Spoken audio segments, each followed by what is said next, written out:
Assalamualaikum warahmatullahi wabarakatuh. Mustafa Muhammad sallallahu alaihi wasallam berarti wasallam syai'an sallallahu alaihi wasallam. Husanila Sayyid Muhammad bin Ali Al-Maliki. Sallallahu ba'ana umatina jatina sallallahu syahina. Husanila ma'adina asqiya malam talamidi ma'asatil alim. Lillahi ta'ala lahumul fatihah. Mansya'atin Bismillahirrahmanirrahim. Alhamdulillahi alamin arrahmanirrahim. Iyyaka na'budu wa iyyaka nasta'in shiratal mustaqim. Bismillahirrahmanirrahim. Kita lanjutkan halaman 108. Takhiruz zawad, menunda pernikahan. Wa min hadhil fitani, termasuk dari fitnah, takhiru zawajil binti, utawi menunda pernikahannya seorang gadis, anak perempuan, ausabi atau seorang pemuda, anak laki-laki, ba'da bulughi sinil taklifi, setelah mencapai umur nikah. Umur nikah itu piro kita? 22 ya? Setelah lulus S1 kan 22. Ya, bukan umur nikah KUHP, apa namanya? Kalau perempuan menurut undang-undang pernikahan umur berapa? 16 atau 18? 14? 16 atau 18 kan? 18 lah, jangan terlalu kecil. Menurut hukum-hukum pernikahan umur 18. Tapi kalau kita kan umur 24 lah. 24 itu selesai S2 atau setelah S1 yang agak molor dikit. Kalau Anda kuliah tamat SMA itu umur 18. Rata-rata tamat SMA umur 18. 18 ditambah 4 22. 22 itu baru selesai sarjana. Kalau langsung S2 kan berarti 24. Nah, Anda nikah kan mulai umur 23 lah, menjelang tesis atau setelah S2, berarti umur 23 atau 24. Nah, itu waktu nikah. Kalau masih belum selesai sarjana, yo jangan dulu lah, nanti nunggu wisuda. Ba'da bulughi sini taklif, setelah mencapai umur nikah.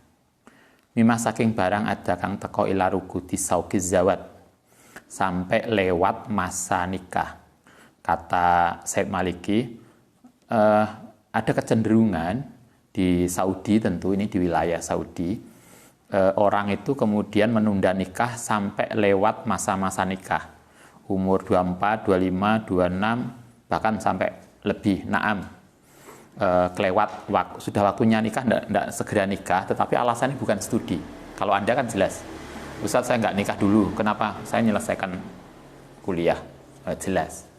Tapi kalau di Saudi atau di daerah yang disampaikan di Said Malik ini, alasannya bukan karena studi, tapi ada alasan lain yang itu perlu dipikirkan. Naam, benar, rokadat kadang menjadi lewat apa suku zawaji, masa pernikahan, masa umur umumnya nikah.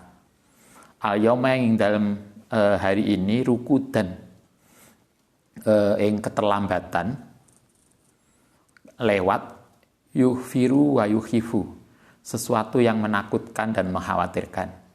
Ada kecenderungan orang kelewat nikah, yang kelewat itu menjadi mengkhawatirkan. Hatta inana, sampai kita saat teman ono sapa kita iku lanaro, memperhatikan, melihat seperti itu asyabah, ing seorang pemuda, awis sabata, utawa seorang gadis, fil awasimi, ing dalam kesendirian atau kejombloan. Qad balago, sehingga sampai au balagot, utawa sampai sopo jumluwati arba'ina sanatan ing umur 40 tahun.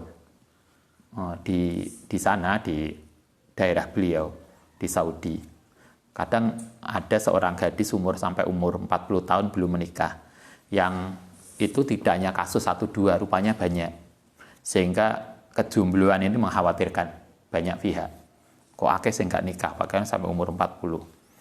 Fama fauqaha bahkan lebih 40 lebih saulan, lebih setahun gitu kan. Bahkan lebih wakot yang mutu, lan kadang sampai mati. Autamutu. Bahkan sampai mati wa maro'ah lan orang melihat auroat atau ru'ya atau ru'at dilihat azawat yang nikah. Bahkan sampai mati ada yang nggak nikah. Betul, tapi ada orang-orang ini tentu beda dengan orang-orang yang memilih jomblo. Ada kiai-kiai, ulama-ulama dulu yang lebih memilih jomblo daripada menikah dengan alasan beliau terlalu sibuk untuk keilmuan. Yang kita ngaji pagi kitab Adhkar itu karya Imam Nawawi. Imam Nawawi itu sampai meninggal nggak sempat menikah, sehingga kita nyesal banget nggak ada keturunan Imam Nawawi. Kalau ada kan luar biasa toh, leluhurnya luar biasa, hebat. Sayangnya karena terlalu sibuk kuliah, Imam Nawawi sampai sibuk karena urusan keilmuan kemudian nggak sempat menikah. Banyak orang-orang yang kemudian memilih jomblo. Ulama-ulama dulu. Satunya Imam Nawawi yang kitabnya kita kaji. Imam Nawawi itu ada 2. Ada Nawawi Dimaski, Damaskus. Ada Nawawi Al-Bantani, Banten. Yang Nawawi Damaskus, Dimaski, itu ada Imam Nawawi yang kitabnya kita kaji, yaitu Adhkar. Kemudian kemarin Riyadhus Shalihin ya. Kemudian Sarah Sahih Muslim. Kalau Imam Nawawi Al-Bantani itu yang menikah, yang salah satu karyanya juga kita kaji di Ma'had Qomi Utuhian. Kalau yang Bantani ini nikah dan keturunannya adalah salah satunya Pak Wapres, Pak Ma'ruf Amin. Itu cicitnya dari beliau. Itu sama Nawawinya tapi beda. Satu Nawawi Banten, Jawa Barat, yang satunya Nawawi Damaskus, Syria. Yang satu nikah, satu enggak. Banyak tokoh di dunia Islam yang memilih jomblo. Tapi kalau saran saya, enggak lah. Jangan memilih jomblo. Nanti Anda tidak bisa melahirkan sesuatu yang dibanggakan, yaitu generasi berikutnya. Ada tokoh lagi Ibnu Katsir, yang tafsir Ibnu Katsir besar itu nggak sempat menikah. Ada Tarikh besar atau Bari, tafsir atau Bari, Tarikh atau Bari, beliau saking sibuknya nggak sempat menikah juga. Apa yang ada di sini tentu beda dengan beliau. Artinya beda dengan cerita-cerita ulama-ulama tertentu yang karena kesibukannya kemudian nggak sempat mikir nikah. Kalau di sini persoalannya bukan karena kesibukan, tapi ada persoalan lain. Bahkan ada yang sampai mati umur 60, 40 sampai mati nggak sempat menikah. Wa min hadza aksaro. Kasurat banyak apa balaya, bencana, bainana antara kita wal fitani. Wa minal asbabi, lan iku termasuk salah satu alasan sebab al-qawiyatu yang kuat fi hadza takhiri ing dalem menunda pernikahan tadi.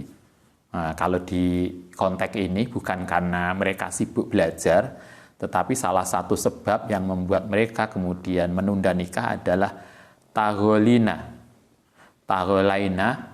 oleh terlalu mahal holi fil muhuri in dalam mas kawin. Jadi kalau perempuan dilamar, dia minta mas kawinnya mahal banget. Digawekno rumah besar, mobil besar. Mobil besar ya Pak, truk ya. Jaluke mobil besar, rumah besar. Pokoknya yang gede-gede. Ada kecenderungan di Arab, perempuan-perempuan nggak nikah karena permintaan mahar mas kawinnya terlalu tinggi banget. Kalau kita kan murah banget. Ya apa Mbak, mas kawin nih, terserah lah jenengan. Kita terlalu baik. Cuma dikasih alat sholat. Alat sholat ya. Seperangkat alat sholat. Alat sholat cuma tukang tasbih. Enggak. kita yo jangan mahal ya, tapi jangan murahan lah.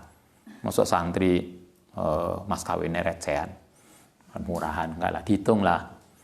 Mas saya ini alun UIN, IPK 4,0, maka dihargai sekian. Dari keluarga yang dipandang di masyarakat, enggak dipandang enggak ketok berarti. Masyarakat termasuk keluarga kita, keluarga baik-baik, nilainya sekian.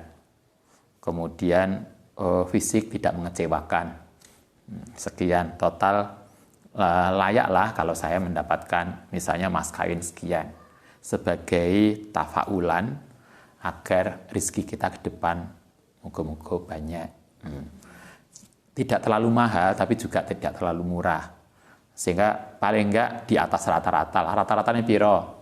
Misalnya mas kawin kita di daerah kita rata-rata 1 juta misalnya toh. Maka Anda lebih lah, 1,5 juta, 2 juta, 2,5 juta, atau 5 kali lipat dari biasa. Nah, jadi misalnya rata-rata di masyarakat 1 juta, untuk saya 10 juta lah. Boleh. Jadi kok rata-rata di Indonesia sampean piro mbak? Rata-rata di saya itu 500, tapi jenengan nggak apa-apa lah 50.000. Ya enggak lah, itu tidak menghargai istri. Tidak ada yang di rumah yang laki-laki, jangan terlalu kecil ngasih nilai ke istri kita. Anda mempertahankan dia, mempertahankan calon istri kita di depan orang tua kita, yang kita memperdebatkan milih sopo, masuk mas kawinnya kecil banget. Gitu kan? Layak lah, walaupun tidak mahal, tapi jangan murahan. Kalau di sana, di kecenderungan di Arab, kata Said Maliki, ada orang-orang yang tidak menikah atau telat menikah karena satu, yang paling sering, alasan paling dominan adalah mas kawin yang diminta, karena mas kawin itu hak perempuan. Biasanya kemudian mereka minta mas kawin yang mahal. Kalau enggak mahalnya mas kawin, wa mubalaghatina lan oleh kuat apa mahal fil jihazi, yang dalam kalau bahasa kita apa ya, perlengkapan nikah itu apa, sasrahan, bukan mas kawin tapi sasrahane. Ada tuh di daerah sebagian kita ya, di sebagian kita kalau nikah itu nggowo omah saisine. Zaman biyen di Jawa kan nggo apa jodang, nanti ya jodang ya, ada besar yang dipikul itu isine sendok, apa namanya, peralatan makan, peralatan minum, tempat tidurnya, kemudian digawakno rumah kayu yang bisa dipikul. Nanti agak dadi go mau oleh maneh.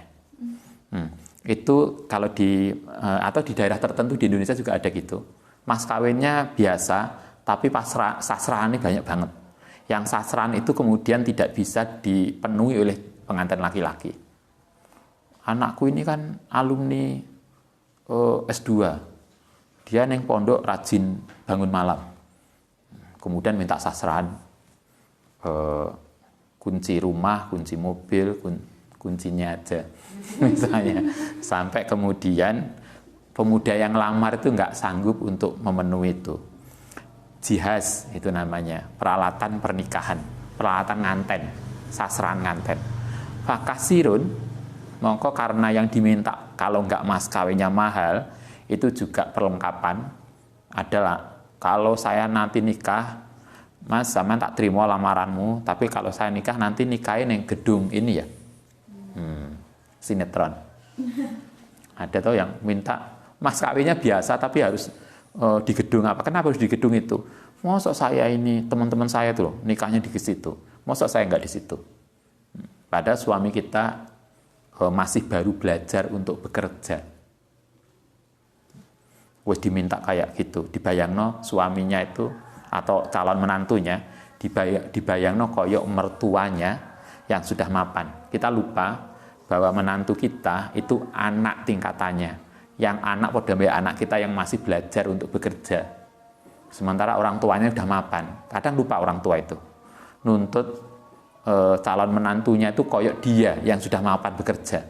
Padahal mantune itu baru sih lulus kuliah, masih mau belajar bekerja. Disuruh mencukupi kebutuhan yang itu levelnya pedome orang tua.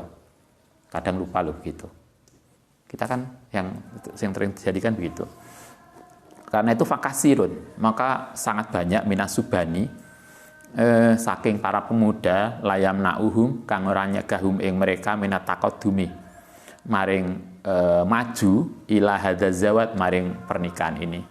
Karena itulah kemudian tidak sedikit banyak dari pemuda yang nggak berani maju untuk nikah. Karena yang diminta ila adzuhum, kecuali ketidakmampuan mereka an mablagil mahri saking permintaan mahar yang mahal. Banyak pemuda yang nggak berani ngelamar karena permintaan mas kawinnya tinggi. Itu satu yang terjadi. Ini tentu di Saudi. Ini di daerah Arab yang sering terjadi perempuan nggak nikah atau telat nikah karena minta mahar atau peralatan nganten nikah yang luar biasa besar. Kalau di kita enggak, saya kira kita enggak begitulah.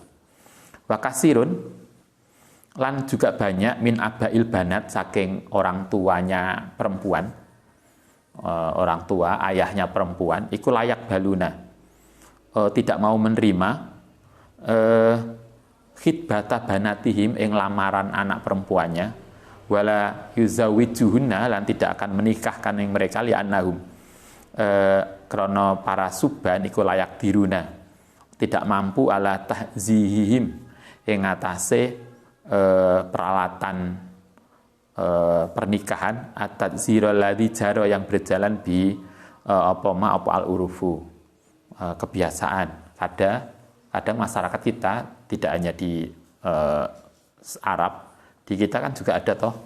Ini biasanya itu kalau di daerah tertentu, ini biasanya kalau gadis alumni S1 itu sasrani sakmene lho Mas. Permintaan keluarga perempuan. Kalau Anda saya nggak tahu. Mungkin tidak segitunya lah. Walaupun kalau Ustaz nyampaikan, tapi juga jangan diobral. Begitu selesai S1 ditulis pengumuman menerima lamaran. Itu kan kantor menerima lamaran pekerjaan. Kita enggak lah.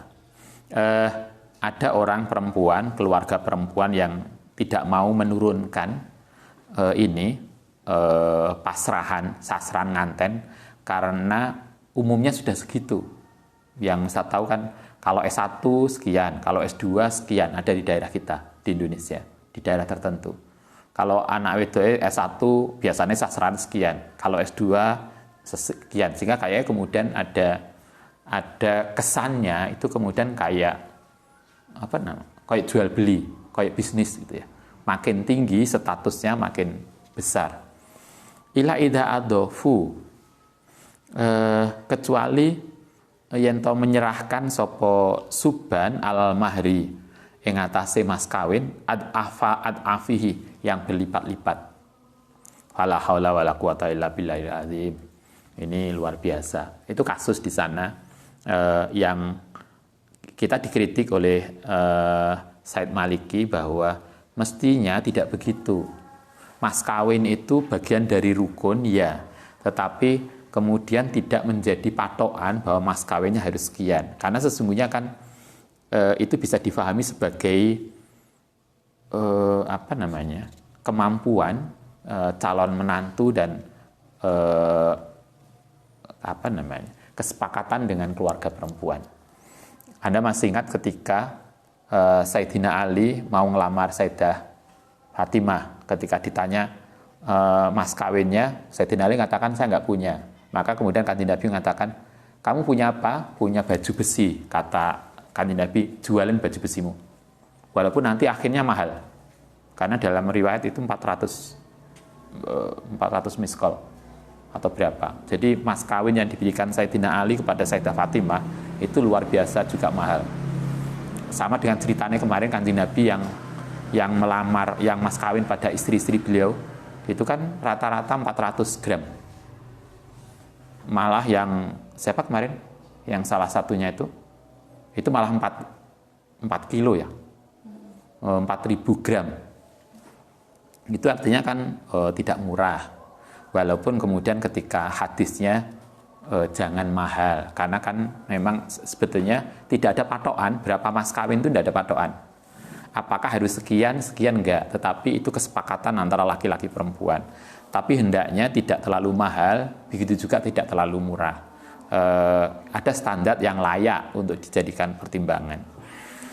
Oke, itu takhiruz zawat. Nah, sekarang kita lanjutkan An-nisa wal atibba, perempuan dan para dokter. Ini yang sering jadi masalah. Perempuan yang berobat ke dokter. Minal fitani alladzi, iku minal fitani iku termasuk dari fitnah alladzi bulina, yang diuji sapa kita biya kelan fitan al yauma ing dalem hari ini, mau tai barang narohu, kang melihat sapa kita hu ing ma al yauma ing dalem hari ini, sapa man wong yaiku man wong min tahawunin, saking menggegampang, wa ihmalin lan meremehkan fidhiabil mar'ati, saking berangkatnya seorang perempuan ila tibi, maring dokter biduni mahromin, tanpa didampingi mahram. Salah satu hal yang dicatat oleh Syekh Maliki di sini yang perlu kita perhatikan adalah kalau ada seorang perempuan, ibu-ibu, emak-emak, mbak-mbak yang pergi ke dokter untuk berobat tanpa didampingi mahrame, budal dewe. Budal dewe ini nggak apa-apa masuk ruangan dokter dewean. Itu kalau di sana, di Timur Tengah, itu bisa jadi masalah. Dokternya laki-laki, pasiennya wedok. Di dalam ruang nggak ada siapapun, kecuali mereka berdua. Itu sering jadi masalah. Di kita mungkin tidak seganas itu, tapi juga perlu diwaspadai. Karena kan dokter itu bukan malaikat. Dokter juga laki-laki yang punya nafsu, kadang sebagian orang ada yang hatinya kotor juga, gitu kan? Yang kemudian jangankan dokter yang kemudian punya kesempatan berdua, enak toh, sing kalau dosen muda terus ngajar mahasiswa, kadang delok karo pelilak-pelilik delok mahasiswa ini, ndi sing diabsen, sing ketok ditandai, kan ada toh yang begitu. Cobalah, doai padahal dosen, guru atau siapapun mestinya lebih pada keilmuan, tapi kan namanya juga orang manusiawi, dosen muda yang belum nikah, maka kan karo golek mahasiswine dilalah, mahasiswine iku yang ditaksir ya seneng karena merasa ditaksir dosennya, padahal dosennya yang bulet, kan begitu. Tapi kan gaya banget, orang tua yang dianai taksir dosennya juga seneng banget.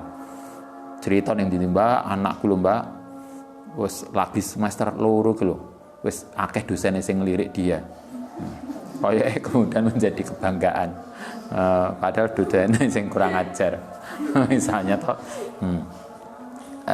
salah satu hal yang kemudian menjadi persoalan kalau di sini, atau sesuatu yang perlu kita pikirkan ulang adalah seorang perempuan yang berangkat ke dokter, konsultasi ke dokter biduni mahromin, kelan tanpa mahram, iktimadan, karena berpegangan ala sikoti ing atase kepercayaan al makdzubati yang dusta, al mazumati yang dianggap benar, kaanat tabib, karena seolah-olah sak temene seorang dokter iku maksumun, orang yang terjaga, mahfudun, yang terjaga, au balidul ihsas, atau orang yang indranya tidak begitu tajam delok wong ayu karo sing gak ayu, nakisul rujulah yang dianggap kurang kejantanan, jamidul tabi, tur wateknya yang tidak peduli, kaku.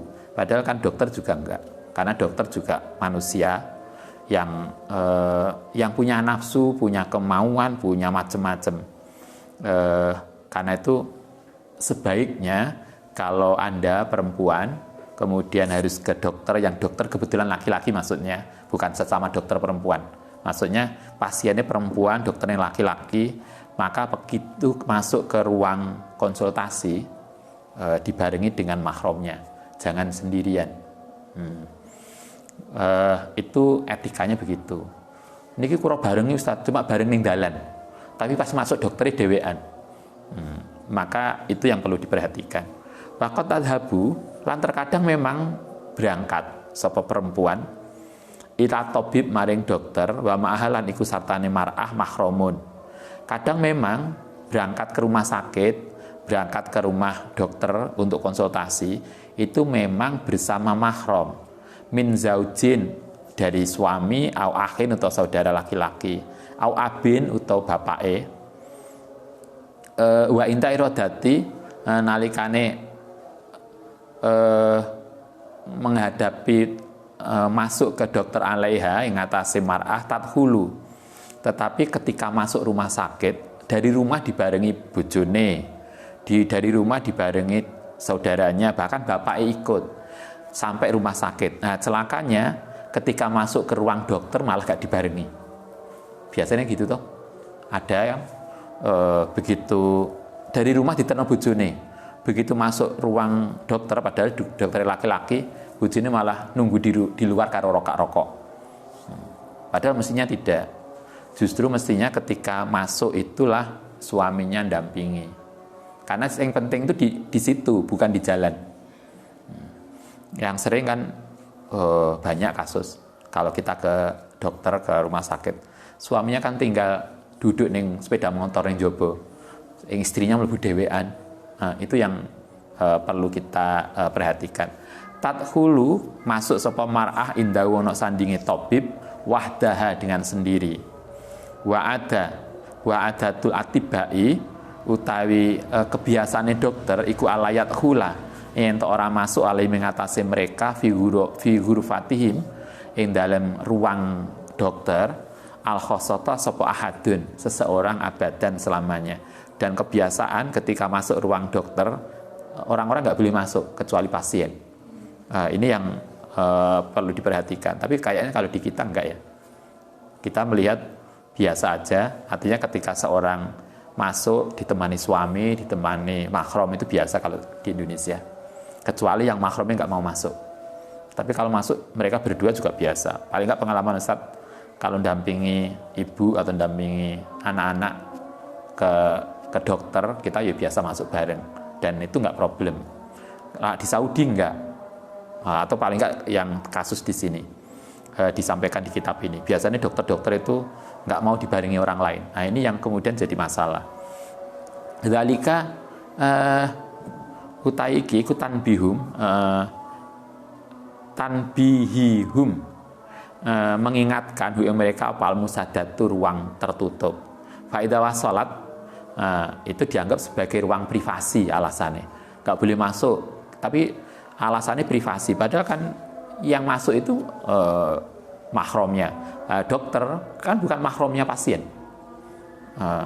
Faidah wasolat nalikane masuk li ghurfatihi maring ruang dokter sapa almar utus seorang perempuan kanat mongko ana apa mar'ah ya mar'ah wa lan bersama dokter itu kholiyaini, dua orang yang berbeda. Berarti mereka dua orang yang bukan mahramnya di dalam ruang tersendiri. Laisa ma'ahuma ora ana ma'ahuma sartane mereka berdua sapa ahadun seseorang.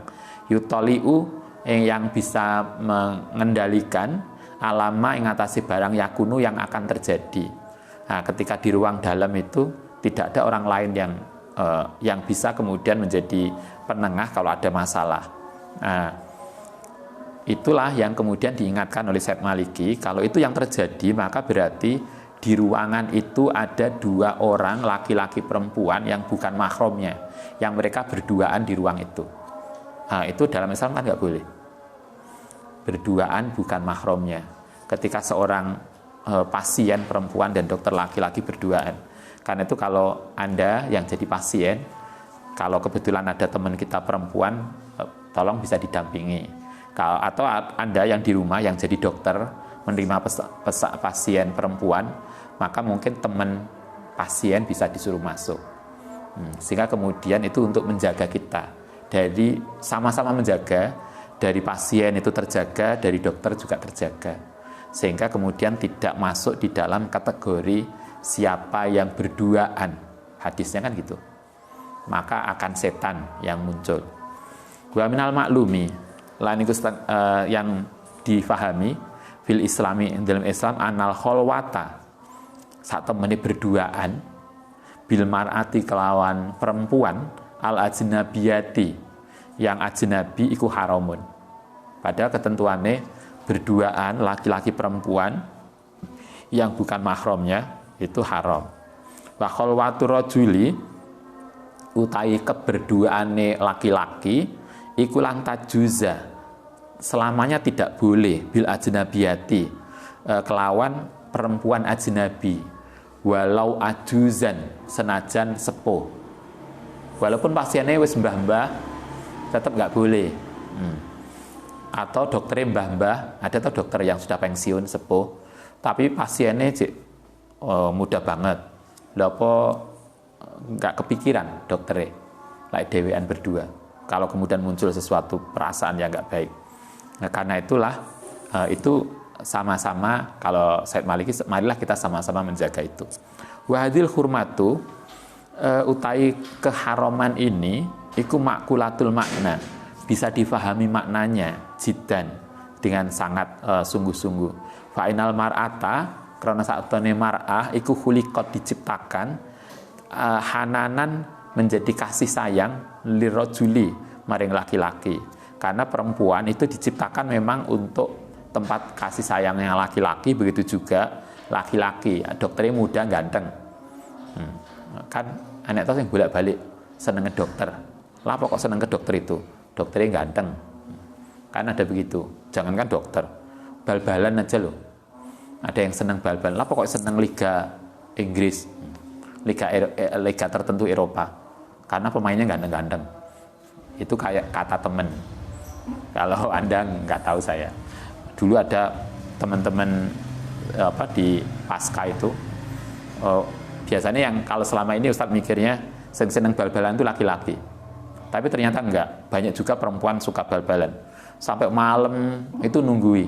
Ternyata ketika Ustadz nanya, Mbak sampean apa tak seneng bal-balan? Sampai bengi-bengi. Liga Eropa ketika itu. Pemainnya ganteng-ganteng ya. Oh gitu ya, salah satu yang menginspirasi.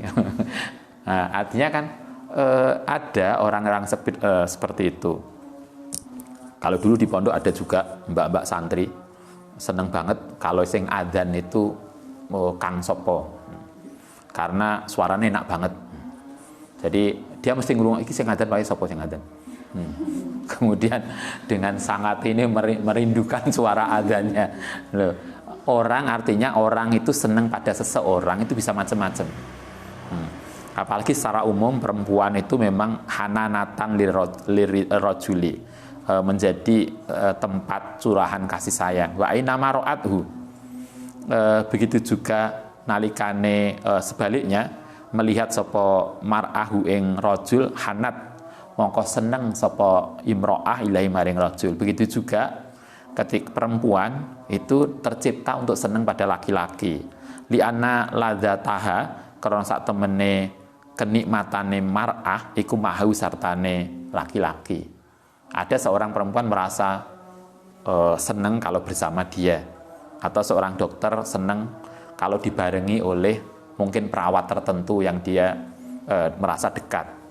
Bahwa kadzalika begitu juga khuliqa diciptakan sapa rajul hananan sebagai kasih sayang lil mar'ati yahinu yang merasa senang sapa rajul ilaiha maring mar'ah mata ro'aha sarta ketika melihat sapa rajul ha ing mar'ah li anna zatahu krana kenikmatane rajul iku maha sartane mar'ah.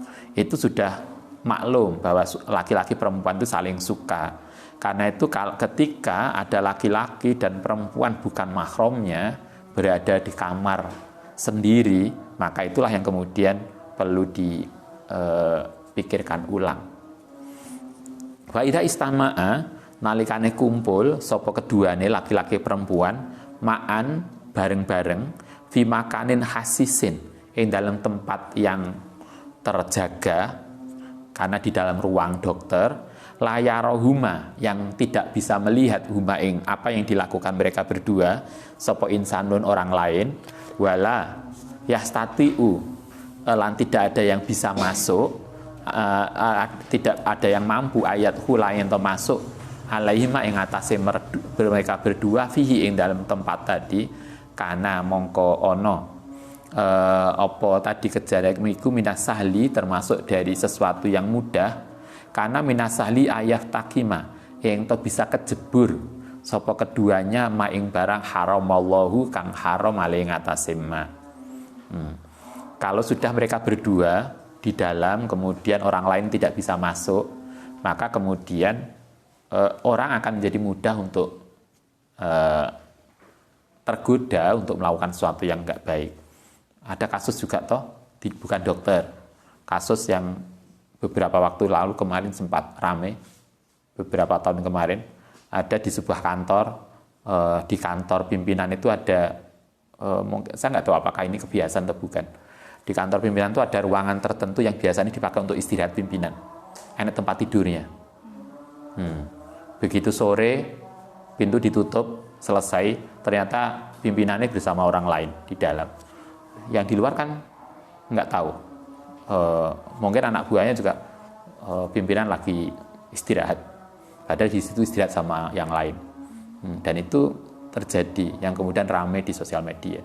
Nah, inilah kemudian ketika mereka hanya berdua di dalam, kemudian orang lain tidak bisa masuk, maka orang akan mudah untuk jatuh melakukan sesuatu yang nggak baik. Karena itulah untuk menghindari hal-hal seperti itu, kemudian hadisnya mengatakan jangan boleh orang berduaan bukan mahramnya. Termasuk dalam konteks ini berduaan bersama dokter. Walaupun mungkin alasannya adalah untuk berobat. Lebih baik untuk menghindari itu, pasien bisa membawa temannya, mahramnya, atau dokter mempersilahkan pasien membawa teman. Sehingga kemudian di dalam itu mereka tidak berdua tetapi bertiga. Sehingga tidak melahirkan sesuatu yang bisa diwacanakan menjadi tidak baik. Wa astatiu, karena itu mampu sapa kita alakula, karena itulah berdasarkan kenyataan-kenyataan tadi kata Said Maliki, maka saya sampaikan innar rajula satemene seorang laki-laki wal mar'atalan perempuan aladzaini yasmahani yang membolehkan li anfusihima maring mereka berdua bihadil kholwati maring kholwat ini. Karena itu kata Said Maliki, siapapun yang membolehkan untuk berduaan seperti kasus dokter dan pasien tadi, maka lamania yang tidak ada yang nyegah indahuma di sisi mereka ba'da hadza samahi setelah dibolehkan mereka berdua, yamna'uhuma yang mencegahuma ing karone minal ikdami saking melakukan pendahuluan ala hadidayati ngatasi bencana al-kubro yang besar, yaitu danyata zina, yaitu sesuatu yang bisa menjadi awal dari perzinaan. Karena itu kata Said Maliki, siapapun yang membolehkan laki-laki perempuan untuk berduaan di dalam ruang tertutup yang itu bukan mahramnya dengan alasan apapun, maka itu berarti dia telah membuka kesempatan untuk terjadinya hal yang tidak baik, terjadinya zina. Kan itu biasanya kalau dipijet pijet refleksi atau pijet biasanya kan di tempat-tempat pijet ya, yang saya tahu biasanya tidak di kamar,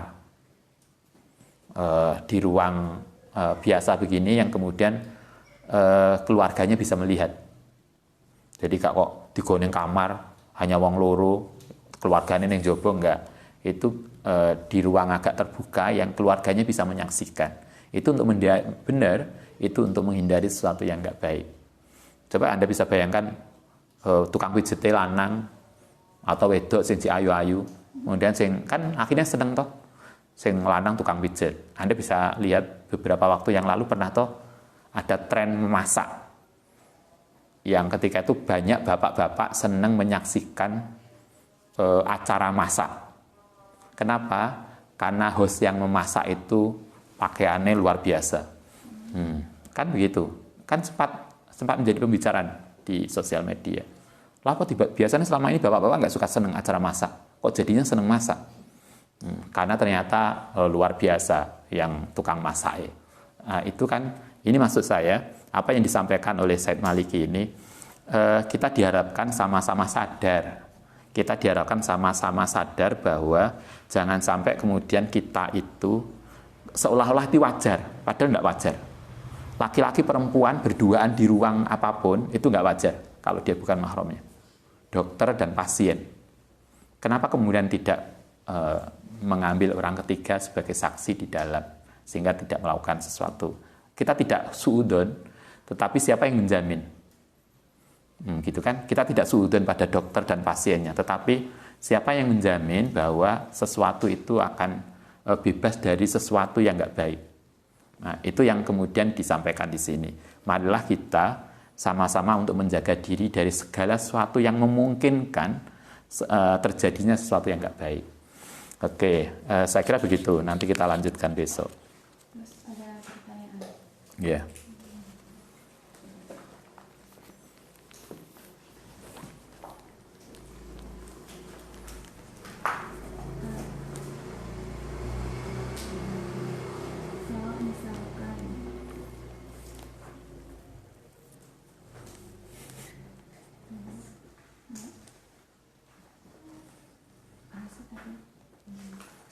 Hilang. Enggak.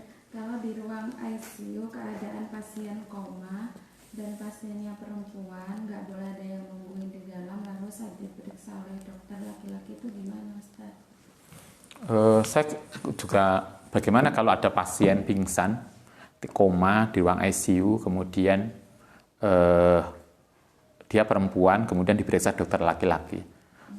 Biasanya dokter juga sebaiknya tidak sendiri, ada perawat toh yang harus mendampingi kalau keluarga nggak boleh masuk. Tapi intinya adalah kita harus semua sadar untuk menjaga segala kemungkinan yang tidak baik. Itu. Jadi apakah dari dokter membawa perawat mendampingi dia, atau ada keluarga pasien yang diperbolehkan untuk masuk. Tapi intinya begitu. Jadi karena keinginan yang tidak baik itu bisa muncul kapan saja, begitu kan?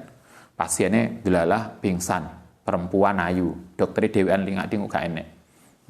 Kadang terus nafsu kemanusiaannya, nafsu kemanusiaan atau nafsu apa kuwi jenenge, itu muncul, dan itu kasus gitu-gitu kan nggak hanya sekali dua kali. Artinya marilah kita semua berpikir sesuatu yang mungkin kita menganggap itu wajar dan biasa, tetapi sesungguhnya tidak biasa. Artinya marilah kita belajar untuk sama-sama menjaga dari segala kemungkinan. Jadi intinya begitu. Baik dari pihak rumah sakit, pihak medisnya, maupun dari pihak pasien, sama-sama menyadari itu. Itu yang diinginkan oleh Said Maliki, sehingga tidak muncul sesuatu yang tidak baik. Terus lalu apakah dapat dikatakan tidak boleh melahirkan yang ditangani oleh dokter laki-laki meskipun di dalam ruangan persalinan itu ada suaminya? Tadi kan disampaikan kalau ada laki-laki perempuan, dokter laki-laki dan pasien perempuan atau sebaliknya, maka hendaknya didampingi mahramnya. Sehingga kalau ada seorang ibu melahirkan, hendaknya didampingi suaminya. Suaminya ada di dalam. Kalau tidak, ada orang lain yang di dalam. Tidak hanya dokter, kalau kayak apa biasanya enak toh film melahirkan atau YouTube panduan melahirkan mudah. Hanya yang disyuting hanya seorang ibu, kemudian yang kononnya dokter laki-laki, hanya mereka berdua. Maka itu kan nggak etis. Maka suami kalau Anda punya istri yang melahirkan, maka silakan. Biasanya rumah sakit itu boleh. Pengalaman Ustadz loh. Ketika ibu melahirkan, Ustadz mesti dampingi semuanya. Kecuali yang ketika itu ada sesar. Tapi kan mereka dokternya tidak satu. Yang tidak boleh itu kan kalau kemudian mereka hanya berdua di dalam. Kalau kemarin yang terakhir yang sesar itu kan dokternya banyak, yang melakukan banyak, sehingga mereka tidak berdua saja. Nah, yang diharapkan begitu. Jadi itu untuk menjaga segala hal yang tidak diinginkan. Mengenai mahar, apakah kalau misalkan apakah boleh maharnya hanya bacaan surat di Al-Quran? Oke, mahar boleh nggak ngajar ngaji atau baca Fatihah? Mbak, sampean tak nikahi ya, mas kawinnya tak wacana Fatihah. Boleh nggak? Kalau menurut Imam Syafi'i, mahar itu bisa berupa barang, bisa berupa jasa. Maca Fatihah itu dianggap jasa. Boleh. Atau Mbak, sampean tak nikahi mas kawinnya antar jemput kuliah ya. Boleh. Jasa boleh. Maca Fatihah juga boleh, ngajar ngaji boleh. Karena mungkin istrinya itu mu'alaf yang belum bisa baca Al-Quran, suaminya santri, kemudian mahare diajari maca Fatihah, boleh. Kalau Imam Syafi'i. Tapi karena ada hadisnya yang pernah kita ngaji, suatu ketika ada seorang seorang perempuan datang ke Nabi, menawarkan ke Nabi begini, Kanjeng Nabi, saman kalau bahasa kita kasarnya begini, saman mau nggak nikah dengan saya? Ini luar biasa. Jadi perempuan tuh ngelamar duluan, kayaknya menyatakan suka duluan. Itu kayak biasa aja. Hanya kita aja yang nggak biasa. Ini di hadisnya begitu. Kita masih ingat ngaji Riyadhus Shalihin atau Bulughul Maram itu dulu. Ada perempuan yang begitu kan, soal bab nikah. Anda bisa lihat di bab nikah. Jadi ada perempuan emak-emak itu datang ke Kanjeng Nabi, nawarkan, gimana Nabi kalau kita naik nikah? Rupanya Nabi nggak berkenan. Didelok ketoke nggak level, mungkin gitulah bahasa kita, nggak inilah. Kemudian karena Nabi tidak berkenan, karena juga tidak ingin mengecewakan, Nabi kemudian mengambil sahabat. Yang lain siapa yang mau nikah dengan ini? Kemudian ternyata sahabat nggak ada yang mau. Kita nggak bilang perempuannya buruk, enggak. Tapi sahabat kemudian nggak ada yang mau, kecuali kemudian tiba-tiba ada seorang sahabat, Kanjeng Nabi, saya ingin menikahi dia, tapi saya nggak punya mas kawin. Kemudian Nabi kata, delok dulu, di rumahmu mulai dulu. Cari di rumahmu apa yang bisa dipakai untuk mas kawin. Kemudian orang itu pulang balik mana? Nggak ada Nabi, saya hanya punya, kalau bahasa kita, inilah, tempat sholat ini. Sajadah. Ketika itu kloso bahasanya. Kloso, tapi kloso yang saya pakai ini sudah sobek. Kalau saya pakai untuk kemulan, karena kecil, maka kalau kepala saya ketutupan, kakinya enggak. Kalau kaki ketutupan, kepalanya enggak. Ini jangan luar biasa sederhananya. Nabi gak terima sian. Mosok saya gak ono lanang kok gak duwe selimut. Cari lagi, balik pulang sampai 2 kali hadis itu mengatakan. Ternyata orang itu gak punya apapun. Sampai Nabi mengatakan, gak punya kah kamu ini cincin dari besi? Walau bihatimin hadidin. Carilah ring apa yang enek neng. Lah cincin kan ring toh. Ini ring wesi iku lah sing kok sepeda apa. Mosok gak ono to ring. Ternyata nggak punya ring aja lo nggak punya untuk pas kawin, saking sederhananya. Kemudian karena laki-laki tadi serius untuk menikahi dan perempuan tadi mau dinikahi, hanya persoalannya mas kawinnya dia nggak punya. Maka kemudian Nabi mengatakan, kamu bisa baca Al-Quran? Iya, saya bisa. Nabi mengatakan, ajarilah istrimu dengan baca Al-Quran. Itu sebagai mas kawinmu. Itu boleh, hadisnya jelas. Itu sahih. Boleh mas kawin ngajari Fatihah. Karena itu Imam Syafi'i mengatakan, mas kawin itu bisa barang, bisa jasa. Tapi kalau kita mengikuti mazhab Abu Hanifah, mas kawin itu harus barang, tidak boleh jasa. Karena hadis itu boleh hanya karena terpaksa. Kita kan sekarang nggak ono toh mas kawin masuk kepeksa kan duwe apa-apa. Karena itu kata Abu Hanifah, mas kawin itu harus barang, tidak boleh jasa. Barang itu pun tidak boleh murah. Karena itu adalah bagaimana kita menghargai istri kita. Sehingga karena itu kalau Ustaz sering menyampaikan, kalau mas kawin tolong jangan yang murah. Karena Abu Hanifah ngajarkan itu. Bukan hanya Abu Hanifah, itu juga berdasarkan hadis Nabi yang kemarin kita sampaikan. Nabi itu rata-rata mas kawinnya 400 gram. Bahkan yang perempuan siapa yang saya lupa jadinya. Sayyidah Aisyah meriwayatkan untuk Sofia kalau nggak salah namanya istri Nabi itu malah mas kawinnya 4.000 gram. Itu saiki pun yo mahal. Itu Nabi. Karena itu Abu Hanifah kemudian berdasarkan dari hadis-hadis itu beliau mengatakan mas kawin hendaknya barang dan tidak murah, tidak boleh jasa. Tapi lah ya Anda kepeksa ya silahkanlah kalau istrinya mau. Gak apa-apa mas, maca Fatihah ping pisan udah cukup. Ya gak apa-apa, atau tahlil. Mas kawin apa? Maca tahlil. Ya gak apa-apa, sesuai dengan kesepakatan. Tetapi kalau kita belajar dari hadis hendaknya tidak. Karena itu kan mas kawin itu kan penghargaan kita pada istri. Kalau hanya diwacana Fatihah itu kan gak kroso toh. Gak kroso lagi barang iki Dek mas kawine gelang, cincin, sembarang, sak kunci rumah komplit. Kan lebih mantep toh istri itu merasa ya bukan berarti matre, tetapi kan kebiasaan orang kan mengatakan luar biasa penghargaannya. Nah, begitu. Tentang mahar, apakah benar jika pernikahan telah berjalan namun mahar belum dilunasi oleh suami, maka suami dilarang menggauli istri? Kalau nikah kemudian maharnya belum diberikan, boleh nggak seorang suami istri melakukan hubungan? Boleh, tetapi dia masih punya hutang yang harus dibayar.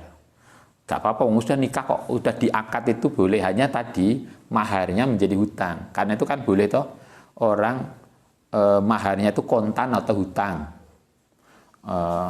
Tapi selama belum dibayar, berarti suami masih punya tanggungan hutang. Tapi boleh melakukan hubungan suami istri karena sudah akad. Karena begitu setelah selesai akad, kalau akadnya dinyatakan sah, maka berarti mereka boleh melakukan hubungan. Hanya ada tanggungan tadi, mas kawinnya yang belum diselesaikan. Itu akan selamanya menjadi hutang. Terakhir, tumak ninah itu seperti apa sih Ustaz? Tumak ninah itu berhenti sejenak, tenang sejenak, itu tumak ninah. Sejenak, tumak ninah itu tidak ada hitungannya dalam fikih. Boleh sak jam, boleh setengah jam, rukuk setengah jam boleh, rukuk 1 jam boleh, tapi paling sedikit ngucap subhanallah, paling sedikit. Nah, kita diajari di dalam fikih paling enggak ngucap subhanallah 3 kali, tidak sekali. Kalau sekali kan lagi kita 3 kali aja loh, cuma gini aja. Gitu kan? Nah, karena itu minimal subhanallah, minimal maca itu. Jadi tumak ninah itu artinya diem sejenak, tenang sejenak. Bahasa sejenaknya itu kapan? Seberapa lama? Kalau dalam fikih kita diajarkan sekadar membaca subhanallah 3 kali. Itu paling enggak segitulah. Kalau lebih lama lebih bagus. Kayak sholatnya Nabi itu kan gitu toh. Kita yang kemarin belajar sholatnya Nabi. Nabi itu kalau sholat malam maca Baqarah, maca Al-Maidah, maca Bani Israel, sampai makmumnya keturun. Anas bin Malik, kemudian beberapa sahabat yang ikuti sholat malamnya Nabi itu kan, itu boleh begitu. Tetapi kalau minimal ngucap subhanallah 3 kali. Oke, saya kira begitu. Semoga bisa difahami. Al-Fatihah.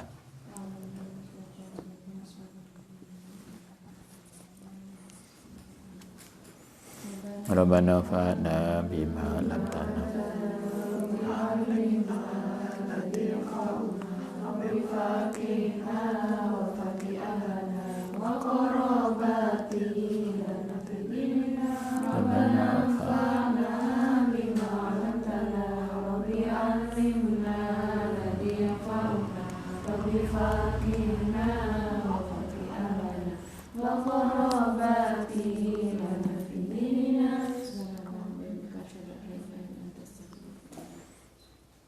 Assalamualaikum. Assalamualaikum warahmatullahi wabarakatuh. Waalaikumsalam.